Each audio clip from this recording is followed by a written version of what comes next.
पाकिस्तान और अमेरिका के ताल्लुकात में अहम पेशरफ्त। अमेरिका के सदर डोनाल्ड ट्रंप और फील्ड मार्शल सैयद आसिम मुनीर की मुलाकात आज होगी। तर्जमान व्हाइट हाउस और पाकिस्तान के आला सिक्योरिटी ज़राए की तस्दीक। तर्जमान व्हाइट हाउस का कहना है कि सदर ट्रंप से आर्मी चीफ आसिम मुनीर की मुलाकात ज़ोराने पर कैबिनेट रूम में होगी। इस दौरान दोनों रहनुमा अहम इलाकाई और बैनुल अक़वामी अमूर पर तबादला ख्याल करेंगे। ज़ोराने में नायब अमरीकी सदर JD वैंस समेत आला अमरीकी और पाकिस्तानी हुक्काम भी शरीक होंगे। सफारती हलकों ने फील्ड मार्शल आसिम मुनीर और सदर डोनाल्ड ट्रंप की मुलाकात को अहम करार दे दिया। ओहदा संभालने के बाद अमेरिका के सदर डोनाल्ड ट्रंप की पाकिस्तान की किसी भी आला तरीन शख्सियत से ये पहली मुलाकात है।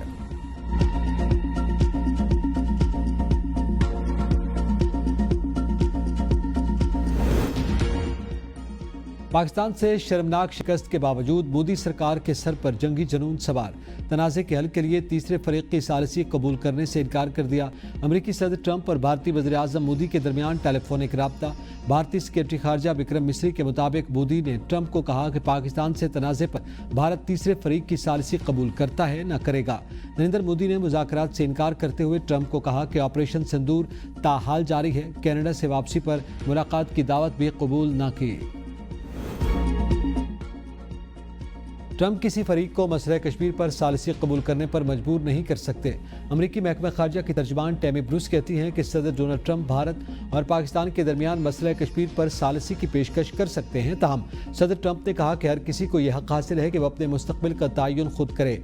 अमरीकी सदर मदद की पेशकश करते हैं और ये इस पर मुनहसर है जिसको ये पेशकश की जा रही है कि वो उसे कबूल करता है या नहीं। ऑपरेशन संदूर में शिकस्त के बाद भारत आलमी सतह पर तन्हाई का शिकार। भारतीय न्यूज़ वेबसाइट दी वायर ने भारतीय नाकामी को सफारती शिकस्त भी करार दे दिया। कहा, मोदी हुकूमत की मल्टी अलायंस हिकमत अमली मुकम्मल तौर पर नाकाम रही। किसी भी मुल्क ने भारत का साथ न दिया। चीन ने न सिर्फ पाकिस्तान की खुलकर हिमायत की बल्कि ऑपरेशन बुनियानुल मरसूस में पाकिस्तान को सैटेलाइट डाटा और फ़िज़ाई दिफाई मदद फराम की। भारत के साथ सिंतास मुआहदे की खिलाफ वर्जी के इशारे पर चीन ने ब्रह्मपुत्रा का पानी रोकने का इंदिया दिया। भारत की पाकिस्तान को तनहा करने की कोशिशें नाकाम हो गईं। सफारती सतह पर पाकिस्तान की आलमी हिमायत में इजाफा हो रहा है। अक़वाम मुत्तहिदा में भी भारत को मुंह की खाना पड़ी। अमरीकी सदर ट्रंप और सेंटकॉम के सरबराह ने पाकिस्तानी मौक़िफ़ की तायद की। फील्ड मार्शल सैयद आसिम मुनीर को वाशिंगटन मदऊ किया गया।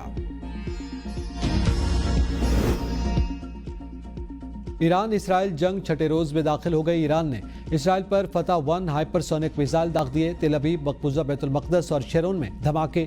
पासदारान इनक़लाब के मुताबिक इन फ़िज़ाई अड्डों को निशाना बनाया गया जो ईरानी शहरियों और बुनियादी ढांचे पर दहशतगर्द हमलों के लिए इस्तेमाल किए गए थे। ईरानी अफ़वाज ने मकबूजा इलाकों की फ़िज़ाओं पर मुकम्मल कंट्रोल हासिल कर लिया। इसराइली शहरी हैफा और तेल अवीव छोड़ दें। इसराइली मीडिया के मुताबिक ईरान ने 20 मिसाइलों से हमला किया। इसराइली दिफाई निज़ाम ईरान के मिसाइलों को रोकने में नाकाम रहा।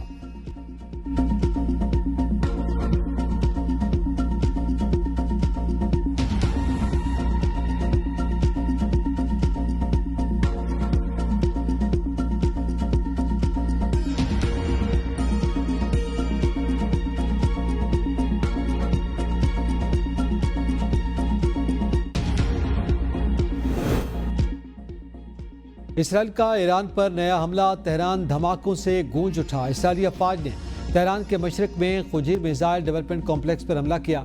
हमले से कबल जोन 18 के शहरियों को इलाका खाली करने की हिदायत दी गई। इसराइली फौज का ईरान में सेंट्रीफ्यूज की पैदावार और असलहे की तैयारी के मकामात को निशाना बनाने का दावा। इसराइल का ईरान के नए फौजी सरबराह को भी शहीद करने का दावा। अली शादबानी ईरानी मुसल्लह अफवाज के सबसे सीनियर ऑपरेशनल कमांडर और supreme leader Ayatollah Ali Khamenei के करीबी मुशीर समझे जाते थे। इसराइली हमलों में शहीद ईरानी शहरियों की तादाद 230 से तजावुज़ कर गई। हमारा सब्र खत्म हो रहा है। ईरान गैर मशरूत तौर पर हथियार डाल दे। अमरीकी सदर ट्रंप की धमकी।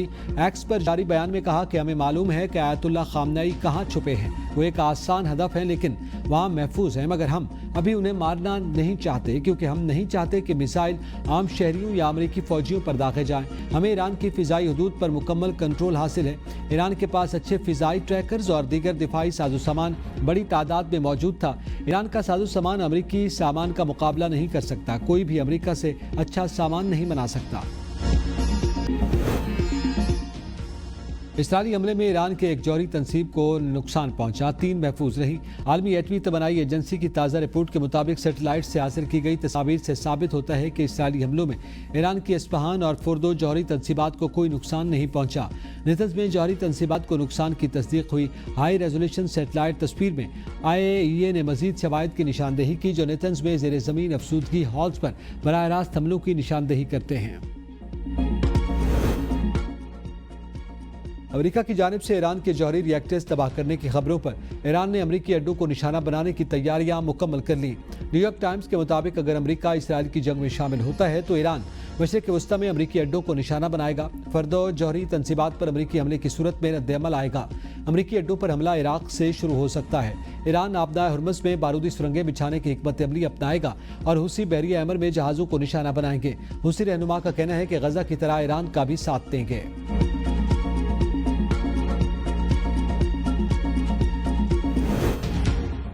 روس نے اسرائیل کے ایران پر حملوں کو غیر قانونی قرار دے دیا۔ روسی وزیر خارجہ سرگئی لاروف کی ایران پر اسرائیلی حملوں کی مذمت، کہا جوہری پروگرام پر تشویش کا سفارتی حل نکالا جائے۔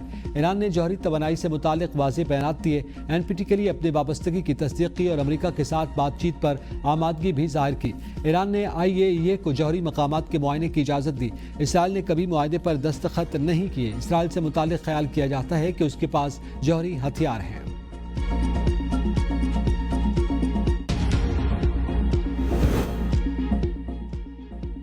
متحدہ عرب امارات کا اقوام متحدہ سے فوری طور پر ایران اسرائیل جنگ بندی کا مطالبہ۔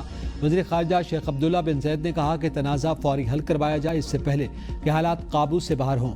جنگ کا سیاسی و سفارتی حل کے سوا کوئی متبادل نہیں۔ خطہ مزید تصادم اور کشیدگی کا متحمل نہیں۔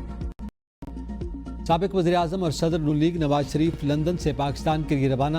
اس سے پہلے لندن میں ظہرانے میں خطاب میں کہا کہ مجھ میں اور شہباز شریف میں کوئی فرق نہیں، وزیر اعظم کوئی بھی ہو فرق نہیں پڑتا، ہم ایک ہیں۔ حکومت پاکستان اندرونی اور عالمی سطح پر بہترین کام کر رہی ہے۔ ایران کے معاملے پر حکومت کا موقف حق پر مبنی ہے۔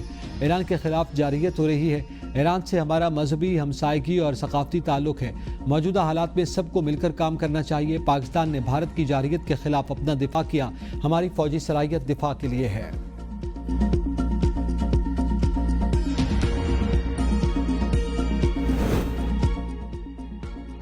معاشی استحکام کی راہ پر ISFC کی کامیابیوں کے 2 سال مکمل۔ SIFC نے پاکستان کی معیشت کو مستحکم کرنے میں کردار ادا کیا۔ 2 سال کے دوران معدنی شعبے میں اربوں روپے کی سرمایہ کاری، معاہدے، زرعی شعبے میں کارپوریٹ فارمنگ اور برآمدات میں اضافہ ہوا۔ گرین پاکستان انیشیٹو کے تحت سمارٹ زراعت اور نہروں کی مرمت سے پانی کی منصفانہ تقسیم یقینی بنائی گئی۔ IT اور ٹیلی کام کے شعبے میں بھی نمایاں ترقی ہوئی۔ ذخیرہ اندوزی اور اسمگلنگ کے خلاف سخت کارروائیاں کی گئی۔ صنعت و سیاحت، نجکاری، توانائی اور قابل تجدید ذرائع میں اصلاحات کے ذریعے پائیدار ترقی کی بنیاد رکھی گئی۔ SIFC کی مؤثر حکمت عملی اور شفاف اقدامات نے پاکستان کی معیشت کو مضبوط کیا اور ملک کی خوشحالی میں اہم پیشرفت ممکن بنائی۔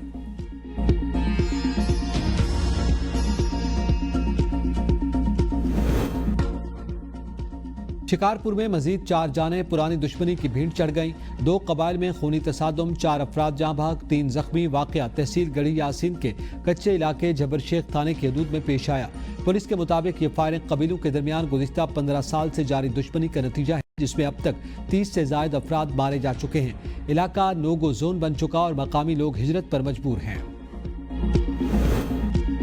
جیکب آباد میں ریلوے ٹریک پر دھماکہ، پشاور سے کوئٹہ جانے والی ٹرین جعفر ایکسپریس کی 5 گوڑیاں پٹری سے اتر گئیں۔ بم دھماکہ نتاج تھانہ صدر کی حدود سبزی منڈی کے قریب ریلوے ٹریک پر ہوا۔ دھماکے میں کسی قسم کا جانی نقصان نہیں ہوا۔ پولیس کی بھاری نفری اور ریسکیو ٹیمیں موقع پر پہنچ گئیں۔ سکھر سے بم ڈسپوزل اسکواڈ بھی طلب کر لیا گیا۔ دھماکے کے باعث ٹرینوں کی آمد و رفت معطل کر دی گئی۔